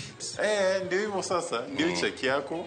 Yes. Unazaambia nini watu nyumbani juu ya story? Waendelee kucheza hii mchezo, ni ya ukweli kabisa na wao watashinda. Si hata wanaweza shinda. Yeah. Na kwa hiyo story na kuongezea hapa goodie bag. Hata tuambiangi watu ni nini ndiko ndani. Ndio wao pia wajipange.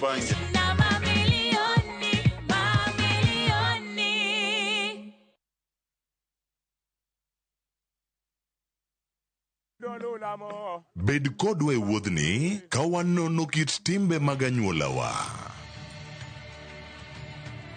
Oyundi no neni en winyo mayot. Sama nodhi chiemo, ng'ama ok ohero tich matek. Koro nyako ringi